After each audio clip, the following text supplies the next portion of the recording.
I, Andrew Jackson, do solemnly swear that I will faithfully execute the office of President of the United States and will, to the best of my ability, preserve, protect, and defend the Constitution of the United States. I, James Knox Polk, do solemnly swear that I will faithfully execute the office of President of the United States and will, to the best of my ability, preserve, protect, and defend the Constitution of the United States. I, Andrew Johnson, do solemnly swear that I will faithfully execute the office of President of the United States and will, to the best of my ability, preserve, protect, and defend the Constitution of the United States. Jackson, Polk, and Johnson, three voices for union, took the presidential oath determined to preserve, protect, and defend a shared vision, a vision of free people governing themselves for the good of the many and not the few. Tennessee's three presidents followed the thinking of Thomas Jefferson, who held that the future of America rested with its independent farmers and skilled artisans, free men who worked on their own land or in their own shop. Dependent workers, those who served for wages, did not enjoy full liberty. For as wage earners, they bound themselves to their employers only for such time and at such wages as the market required. Yeoman farmers and journeyman mechanics expected that with hard work, good skills, and a large family, they could earn their living, their competence as it was called. Investing their labor in their land or workshop, they might acquire savings enough to help their children get a start in life. In return, their children would care for them when they could no longer earn their own competence. Small farms or shops, worked by a family of 7 or 8, often provided little more than a subsistence level of income. Tragically for many, freedom's promise in the young republic did not extend to the dependent classes. In the South, slave hands worked the cotton fields, and in the North, large textile mills employed waged hands by the thousands. Women, both North and South, formed the largest of the dependent classes. They could not vote or hold office. Waged laborers gained their right to vote, but the practice of voting in public put great pressure on them to vote their employer's ticket. Indian and African Americans stood at the bottom of the dependent classes and had no say in choosing their lawmakers and law keepers. Despite the limited scope of Jefferson's empire of liberty, free Americans took pride in their republic. For in no other country did a majority of the families work and live in independence. Following the War of 1812, however, farmers and mechanics began to fear the coming of a market revolution, a new economic order that would force them into wage dependency.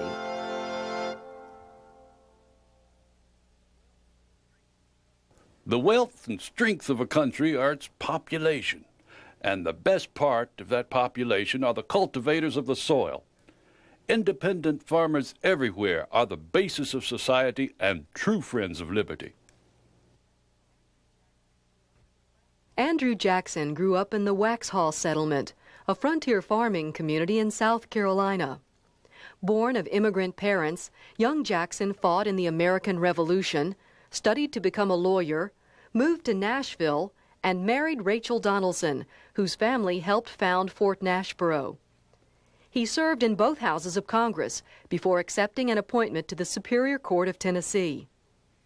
Commissioned Major General of the Tennessee Militia in 1802, the ever-popular Jackson won national fame in the War of 1812 by defeating the Creeks in the Battle of Horseshoe Bend and the British in the Battle of New Orleans.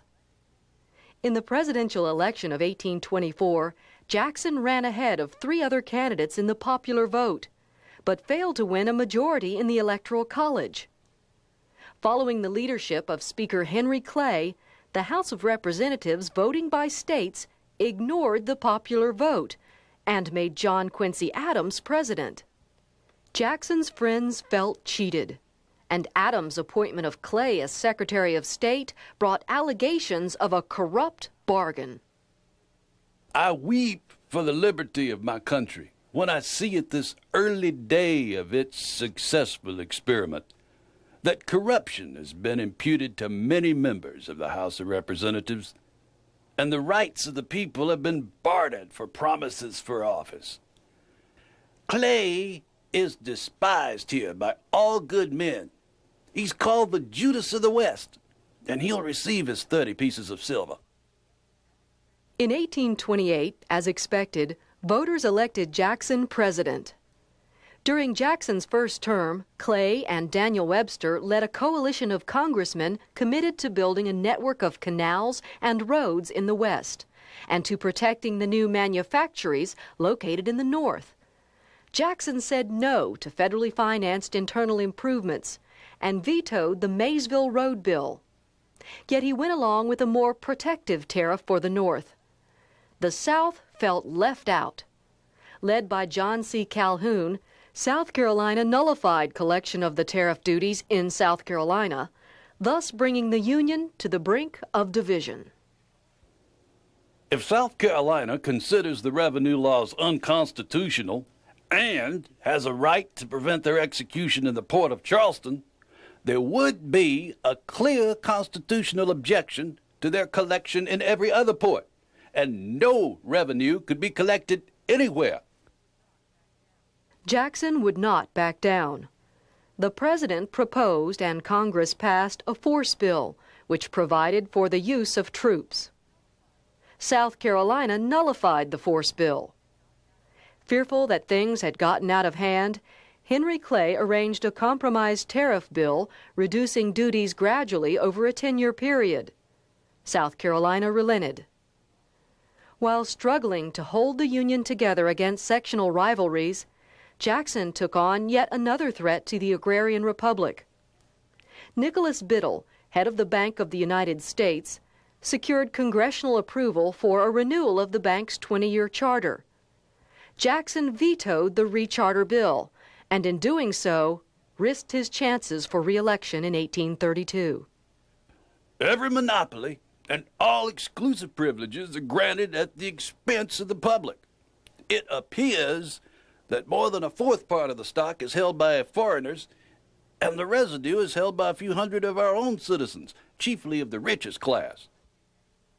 Jackson argued that it was dangerous to consolidate so much power in so few hands and feared that the government might become the captive of a moneyed aristocracy. It is to be regretted that the rich and powerful too often bend the axe of government to their selfish purposes. There are no necessary evils in government. Its evils exist only in its abuses. Dubbed King Andrew by his opponents, Jackson nevertheless won re-election in 1832. The bank fought back and demonstrated its power by creating a business panic the following winter. Jackson's fellow Tennessean and future president, James K. Polk, summed up the case against the bank. The Bank of the United States has set itself up as a great irresponsible rival power of the government. The question is, in fact, whether we shall have the republic with the bank or the bank without the republic. The planter, the farmer, the mechanic, and the laborer all know that their success depends on their own industry and economy, and they must not expect to become suddenly rich by the fruits of their toil. They're the bone and sinew of the country, men who love liberty and desire nothing but equal rights and equal laws, and who, moreover, hold the great mass of our national wealth. But with overwhelming numbers and wealth on their side, they're in constant danger of losing their fair influence in the government. At the end of his 8 years in office, Jackson could point with pride to his two most important achievements. He had held the Union together against sectional conflict and had prevented further consolidation of power by special interests. Yet his victories had united his opponents under the banner of the Whig Party and its promise to make America rich and powerful. Retiring to the Hermitage with the affection of a great majority of Americans, Jackson worked behind the scenes to block the coming of the market revolution and its overthrow of the agrarian republic.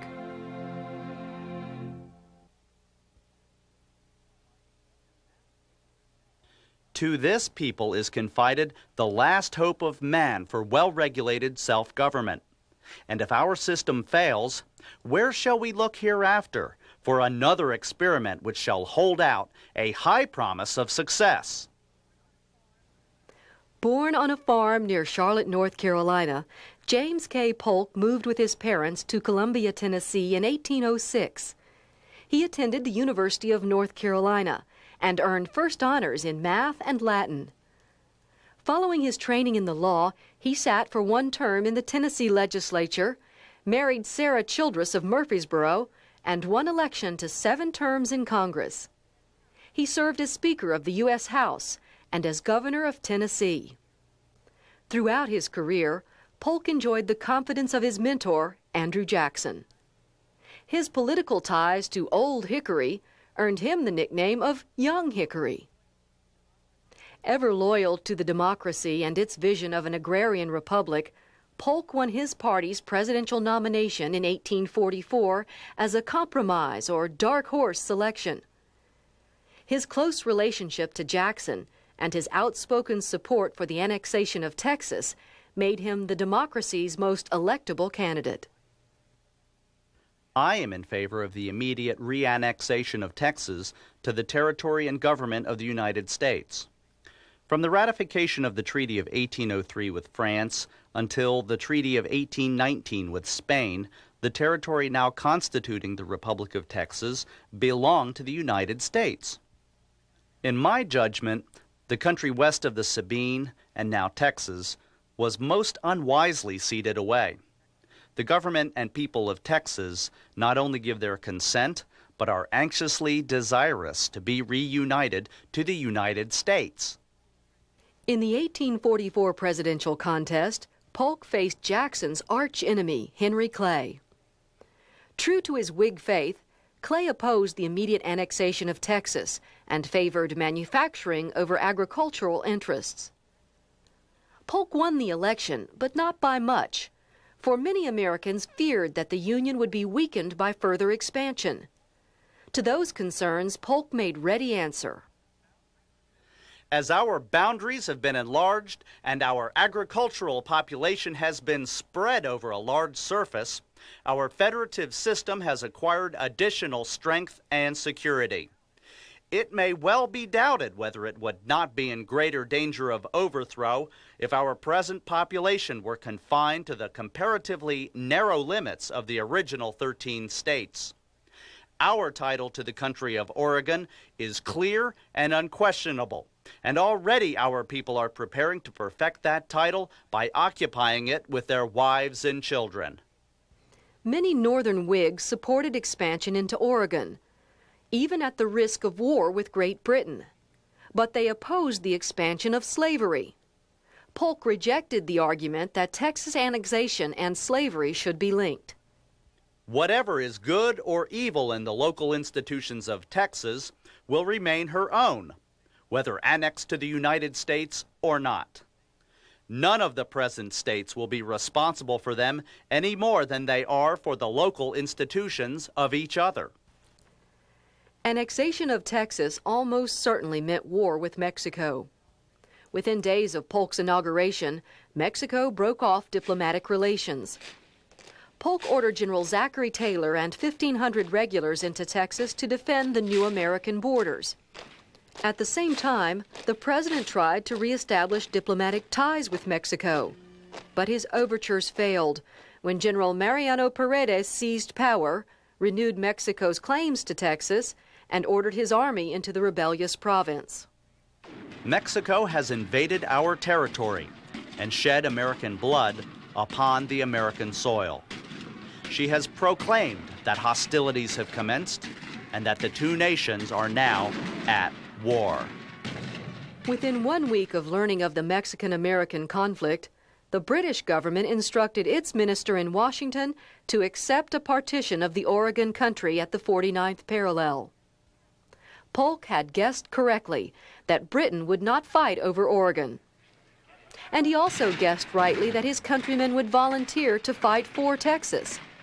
Tennessee came to be called the Volunteer State because so many of her militia units asked to serve. The war has not been waged with a view to conquest, but having been commenced by Mexico, it has been carried into the enemy's country and will be vigorously prosecuted there with a view to obtain an honorable peace, and thereby secure ample indemnity for the expenses of the war. Having lost key engagements at Monterrey and Veracruz, Mexico could not defend her northern and central states. By the Treaty of Guadalupe Hidalgo, Mexico gave up claims to Texas and ceded New Mexico and Upper California to the United States. Sarah Polk, the president's closest advisor, proved to be among the most able first ladies in American history. Pledged to serve only 1 term, James and Sarah retired to Nashville, confident that they had preserved Jackson's agrarian republic, yet worried for the safety of the Union. I put my face alike against Southern agitators and Northern fanatics, and should do everything in my power to allay excitement by adjusting the question of slavery and preserving the Union.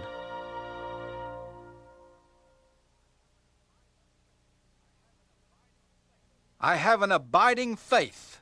I have an unshaken confidence in man's capability to govern himself. I will not give up this government. Yes, in the language of the departed Jackson, let us exclaim that the Union, the federal Union, it must be preserved. Andrew Johnson shared Jackson's passionate commitment to the Union and his vision of the agrarian republic. Born in North Carolina, Johnson endured a childhood of poverty and want. Apprenticed to a tailor at the age of 10, young Andrew ran away from service, and at the age of 18 settled in Greenville, Tennessee, where he opened a tailor shop.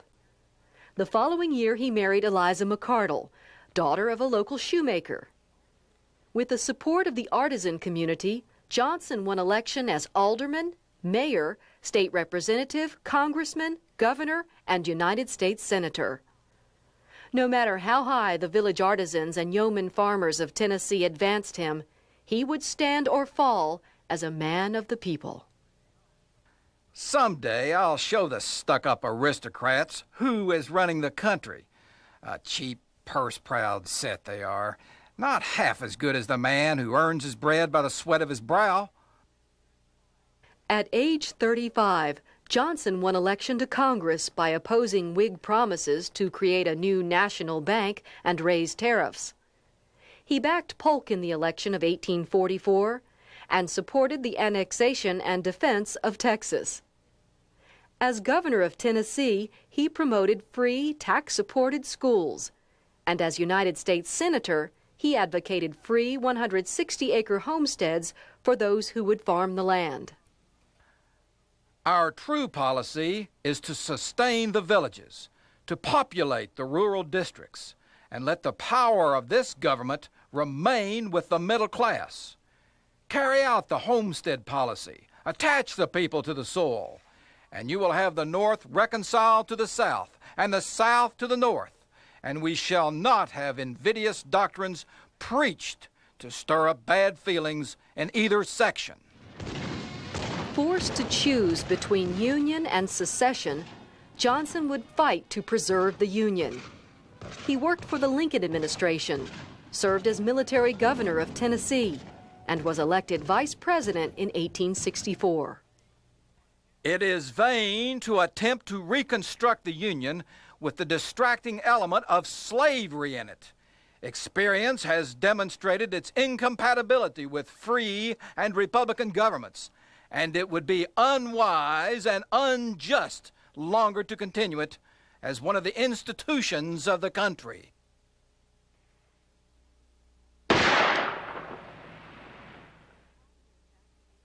Upon the assassination of Abraham Lincoln, Johnson took up the duties of the presidency, determined to follow the administration's plan for restoring the Union, which required that the misguided citizens of the southern states renounce secession, repudiate their war debts, and abolish slavery. In his proclamation ending the Civil War, Johnson quoted Congress' 1861 Declaration of National Emergency. Here was proof that Congress had fought to defend the Constitution and preserve the Union. Nothing more and nothing less. Resolved that this war is not prosecuted upon our part in any spirit of oppression, nor for any purpose of conquest or subjugation, nor purpose of overthrowing or interfering with the rights or established institutions of those states, but to defend and maintain the supremacy of the Constitution and to preserve the Union with all the dignity, equality, and rights of the several states unimpaired. Refusing to seat representatives and senators from the rebel states, the Republican Party in Congress reversed Johnson's policy of leniency toward the South. Presidential vetoes did not prevent radicals from instituting a congressional regime of Reconstruction, which created 5 military districts, Tennessee was excluded, and gave Army commanders control over local and state governments. The Republican majority also passed legislation highly favorable to Northern creditors, who held some $2.5 billion in war bonds. It is well known that enormous frauds have been perpetrated on the Treasury and that colossal fortunes have been made at the public expense. The species of corruption has increased, is increasing, and if not diminished, will soon bring us into total ruin and disgrace. Johnson could do nothing to prevent the consolidation of the moneyed interests. Congress had passed the Tenure of Office Act, making it illegal for the president to remove office holders without the Senate's approval. Passed over Johnson's veto, the law gave radicals in Congress control over the executive branch of the federal government. Looking to test the Tenure Act in federal court, Johnson fired Secretary of War Edwin Stanton. Radicals in the House of Representatives responded by passing a bill of impeachment against the president. By one vote, the Senate failed to remove Johnson from office. I am unwilling to accede to propositions of extremists and bound to adhere at every personal hazard to my oath to defend the Constitution. I need not perhaps be surprised at having met the fate of others whose only rewards for upholding constitutional right and law have been the consciousness of having attempted to do their duty and the calm and unprejudiced judgment of history. 3 voices for union. I, Andrew Jackson, do solemnly swear A that voice I for will the faithfully farmers, mechanics, and those who produce the wealth of the nation. I, James Knox Polk, do solemnly swear that I A will voice for faithfully those who expanded the boundaries of agrarian opportunity. I, Andrew Johnson, do solemnly swear that I will faithfully execute the A voice for those who saved the Union and preserved its Constitution.